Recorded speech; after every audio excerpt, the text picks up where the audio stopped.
Okay, so my name is William. I come from North Carolina. I came to Korea in 2004 because since I was maybe 15 or 16 years old, I had been learning Taekwondo.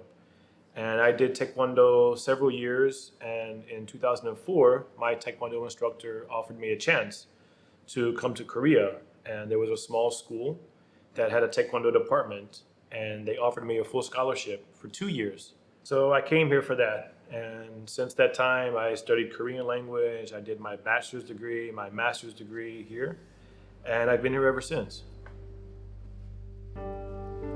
This is Chilpo Beach, one of the many beaches in Pohang, South Korea. To William, this rocky outcrop at the northern end of the beach is known as ADS 126. ADS stands for the Adopt a Dive Site initiative of Project Aware. Due to its location and ocean currents, this location has a lot of debris on both its shores and beneath the waves. Since moving to South Korea, William has developed a strong connection for this area and has made it his mission to clean it when ocean conditions allow him to do so.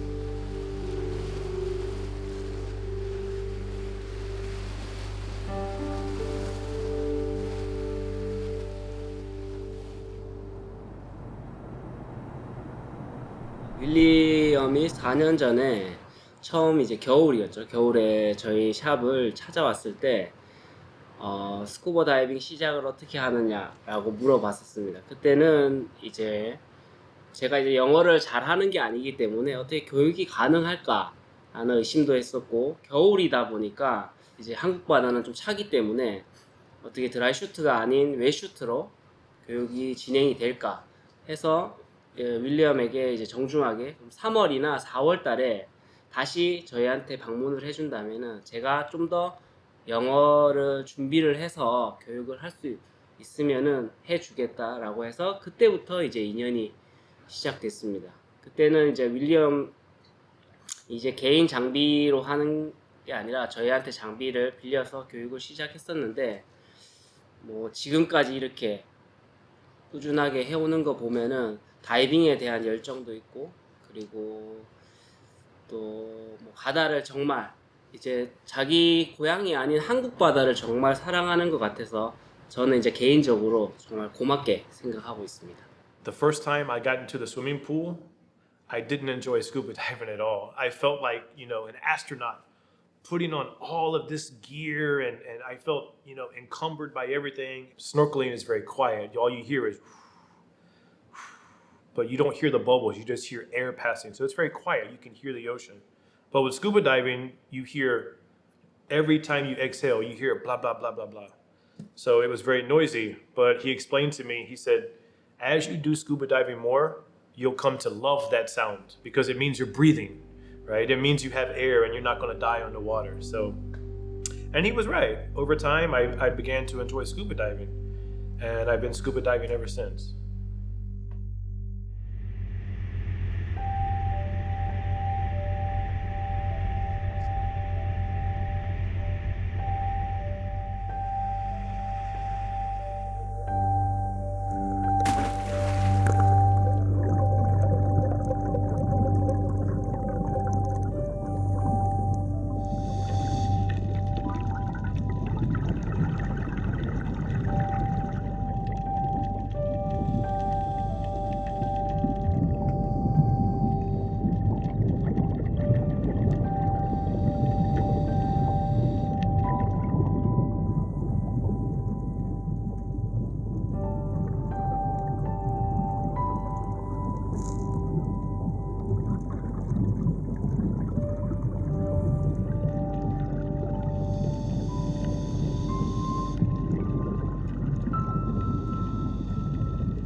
And so the first level of scuba training is open water. And so the next level is advanced open water. And when you do advanced open water training, you have 5 specialties that you have to complete. There's one specialty called AWARE. AWARE is a conservation arm of the PADI scuba diving organization. And they focus a lot on conservation of the ocean. And another wing is about debris, marine debris. And so to do and complete that specialty, basically all that I needed to do was go scuba diving. And if I find some trash in the water, just put it in my pocket, take it out of the ocean, and do a little report on the website. And so I thought that would be a way that I can finish my advanced scuba diver training. So I did that. And what happened was, after I had completed that course, I wanted to go scuba diving just to practice some basic skills. I wanted to practice taking off my scuba unit or finding my regulator if I lost it. Very, very basic scuba skills. But going out on a boat for scuba diving cost, quite a bit of money. And, I wanted to just try to save money and just practice. So I started just going to the beach. So what I would do was I would go down and I found a scuba diving location near Chilpo Beach. And I would just pay 10,000 won to borrow an air tank and weights. And I would just go off the beach. I could just walk there, so I didn't have to pay a boat. I could just walk into the water and just go out deep enough and just practice the basic things I wanted to practice. But as time went on, when I was there in the water, I started seeing trash. So I started cleaning these things basically because I didn't want to look at them. But my instructor told me that you should report this. You should report it to the Aware Dive Against Debris website. And so whenever I would go diving, I would just clean up trash and report it. And yeah, I just fell in love with it. I just kept doing it. I was tired of looking at trash and just cleaned it.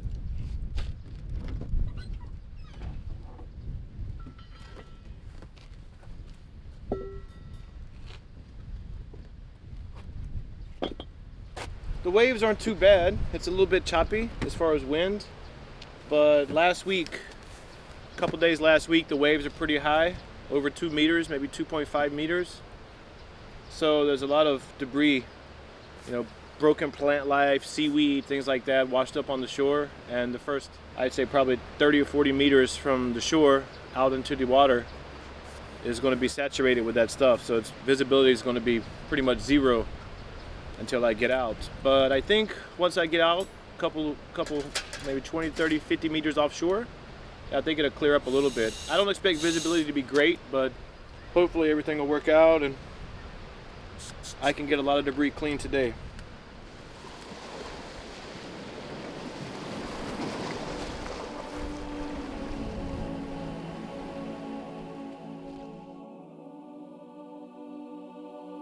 Just before the official beach season starts, and many visitors flock to the beaches of South Korea, William went down to his dive site to do his regular cleanup. In just a short 40-minute dive, and with poor visibility, William was able to find debris and trash ranging from disposable plastic bags, old shoes, discarded eel traps, and much more. It was shocking to see how much he brought back to the shore from under the water, and it made me wonder how much more he would have collected if he were to dive for longer, and how much more there would be when the beach season finally started.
the temperature was pretty good.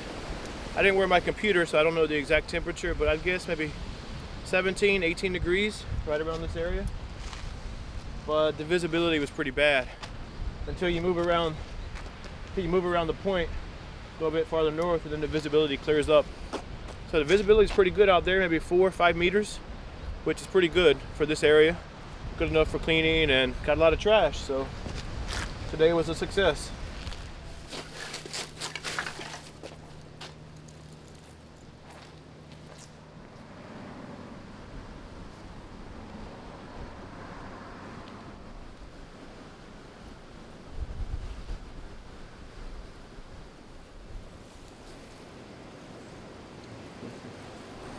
Plastic in there.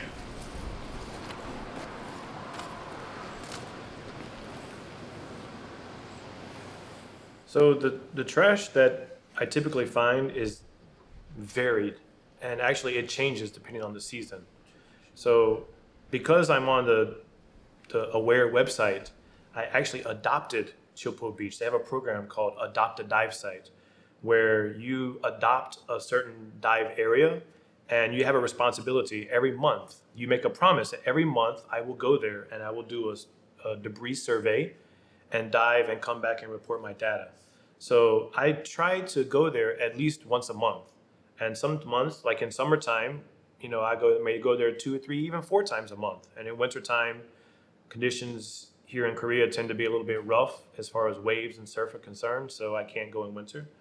But I find that the type of debris that I find changes by season.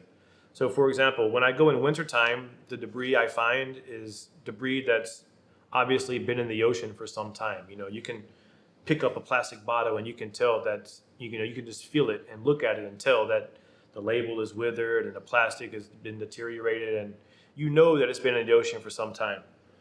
And so in the wintertime, I tend to find more industrial fishing kind of stuff, cloth gloves. I find a lot of cloth gloves, rubber gloves, things that you would find that people are not camping with on the beach, not so much. But as the beach season approaches towards the end of summer and especially fall, I tend to find a lot more trash related to people that are using the beach, like ice cream wrappers, or, in this area, people eat ramen. So there's a lot of ramen packages, or just small things, styrofoam, little plates of styrofoam and things like this that people are using at the beach. And when you find it in the water, you can tell that it's new. You can just feel it. It looks like something that just came out of the store. And so pinning down a source is very difficult. But I think probably the main source is people just being careless with their debris, whether they're fishermen on small fishing boats. I don't mean big, huge industrial fishing boats, but I mean like the small fishing boats around the area. Either these guys are throwing their household trash or their boat trash in the water, or people on the beach are carelessly leaving their trash and it's finding its way to the ocean.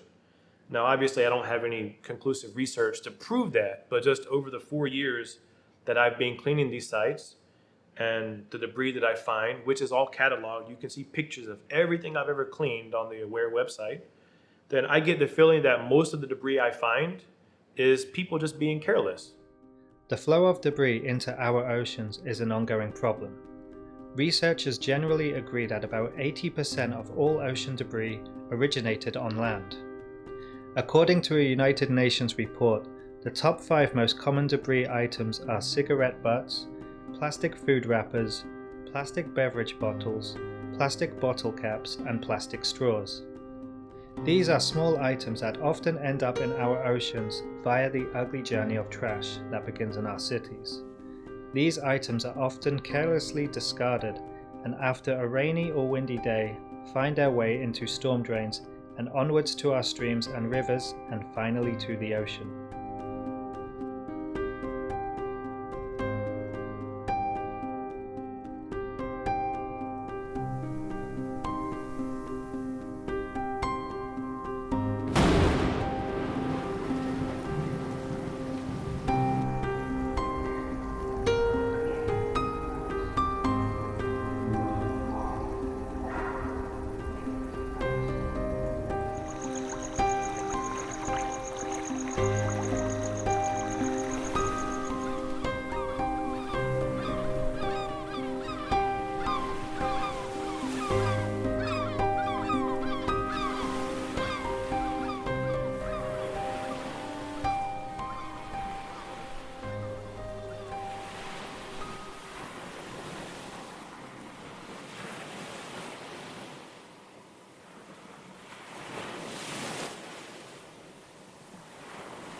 That'll fix your head.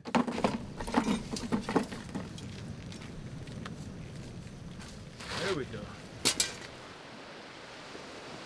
As part of the Dive Against Debris project, what I have to do is I'm supposed to separate this debris by type. So all of the plastic over here, and the cloth, and the rubber, and the metal, and I just separate all this stuff by piece and record the data on the data card. So the data card has different things, plastic bottles, over 2 liters, under 2 liters, plastic, this, that, and the other. There's probably 150 different types of debris that you log. And so I'll separate all of this, log it on the data card. Then I take pictures for my Facebook group so I can show people. And also for the website, when I record the data, one of the things I do for data consistency is I take pictures of everything I clean. So when I report this, people can actually audit my reports and say, wow, he really did clean 75 pieces of plastic, because you're just a picture. You can count if you want to. And so I'll take the pictures, put them on the website, and that's it. See, it's punching through my bag here. Some of the fiberglass I had to break to get it in. A lot of the trash is burned like this, like the Ghost Stop cards I found last time, or this. I mean, I can't understand why I find shit that's burnt so often, right? Like, there's got to be a reason for that. But you can see that's been burned. Actually, that's 2 pieces, 2 different things.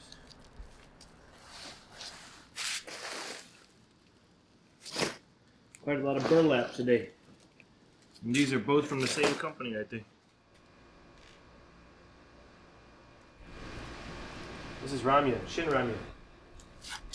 I think. 4, 5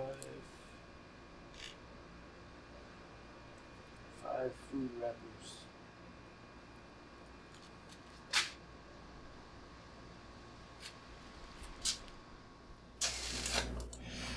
Okay, let's look at these real quick. Ah, who's this guy?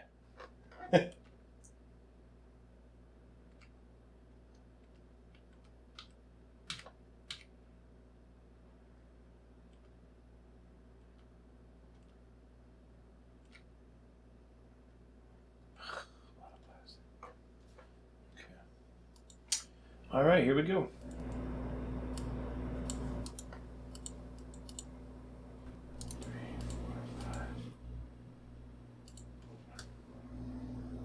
Longitude, latitude. 22. 3 plus 2, 5.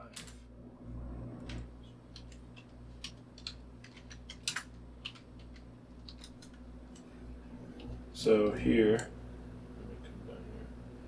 If I come over here to Korea,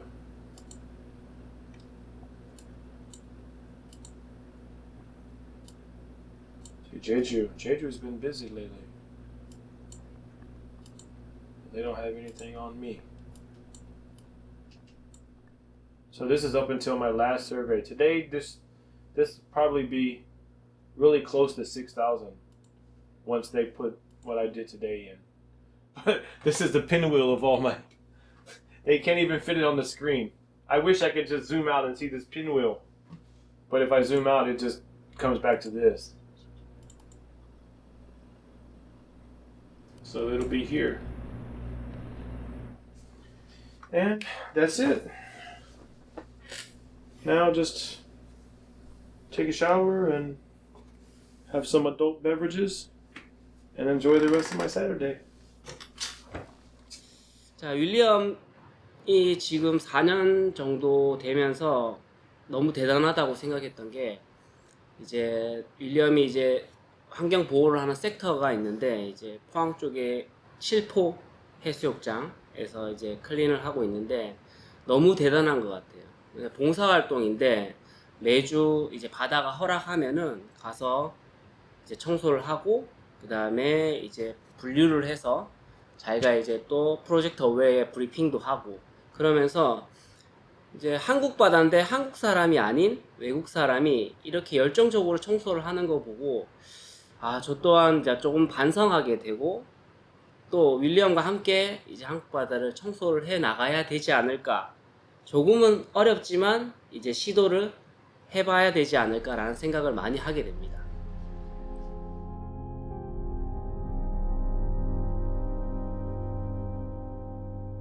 Typhoon Ling is fast approaching the Korean peninsula, and by tonight, most of the country will be feeling it. Typhoon Ling is expected to be one of the strongest typhoons South Korea's ever seen, though other storms have caused severe damage before.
The year's 18th typhoon is fast-moving and powerful. Mitak swept across the southern part of Korea yesterday and is now moving out towards the East Sea, forecast to leave the country by the afternoon.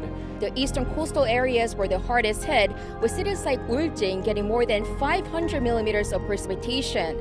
Up to 200 millimeters of more rain is expected throughout the day. Meanwhile, regions in Gangwon province received as much as 150 millimeters, with the rest of the country seeing between 5 to 30 millimeters of rain.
Yeah, so it's been over a month since I've been down here to clean up at the beach, because this year we've had a record number of typhoons coming through South Korea, so the oceans have been pretty rough.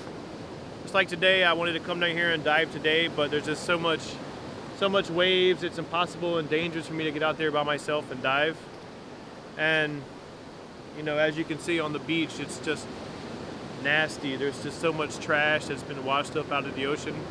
Probably because due to the typhoon last week, the typhoon that came through last week didn't actually come to Korea. It was in Japan, but it made 4-meter waves here, and 4-meter waves are pretty big, and this is the result. This is all the trash that was once in the ocean, and now it's on the beach. So it's a lot easier to be cleaned up on the beach, but if it wasn't for the typhoon, then it would still be out there. So I guess there was a lot of damage with typhoons in Korea and Japan, but maybe it's a good thing because it helps clean the ocean and get trash out. So hopefully some good can come out of a typhoon.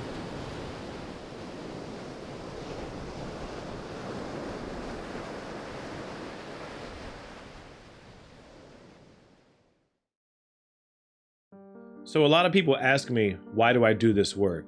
You know, why do you spend your money to drive down to the beach? And why do you spend money to borrow air tanks to clean the ocean?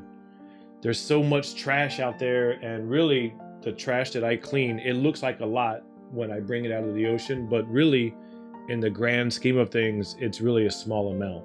So people ask me, why do you do it? You're really not making a big difference. But at this point in my life, where I'm at in life, this work has kind of become like a legacy for me. Because, I'm not married, I've never been married, and I don't have any children.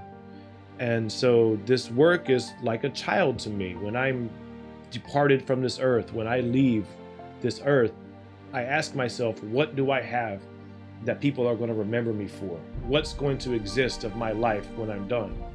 And this work and this film are going to be things that will represent me after I'm gone. And so for me, that's worth spending a little bit of money, because I enjoy scuba diving, of course, but also just fulfilling that need that I have in myself as a man to have some kind of legacy after myself is very strong motivation to keep doing this work. I remember, many years ago, maybe, 8 years ago, I think, my sister and some other people from the city and from the surrounding area, they would go outside the Ringling Brothers and Barnum Bailey Circus, and they would protest the unethical treatment of the animals. They would organize by Facebook, and they would just go stand outside the circus with signs, saying, this is what's happening to elephants. And they were just out there letting their voices be heard. Maybe 3 years after she started doing that, the Ringling Brothers and Barnum Bailey Circus closed down. And when I saw that, I thought to myself, wow, even just regular everyday people can go out there and make a real difference. Lately here in South Korea, the government's been doing quite a bit regarding plastic waste. And actually these days, quite a lot of civic groups are going out and they're taking action. And in particular, there's this one group in Pohang, and they're a group of mothers. And they go out to the beach with their children and they clean up trash. And they're teaching their children about the issue of ocean debris and plastic on the beach and people being more responsible with their garbage. That group and myself, we don't get money from the government. Nobody is paying my gas fee. Nobody's paying those mothers' lunch fee. Nobody's paying anybody any money to do that. They're just doing it because they care about this issue. And we need more people to act like that.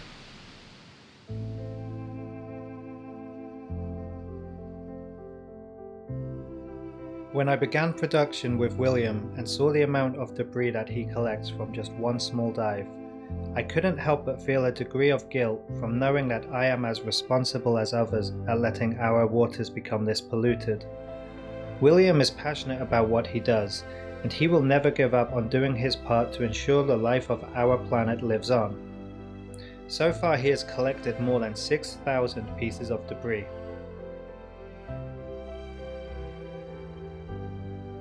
Now imagine how much debris could have been removed if more people were involved in these cleanup operations, and imagine how much cleaner our world's oceans and seas would be.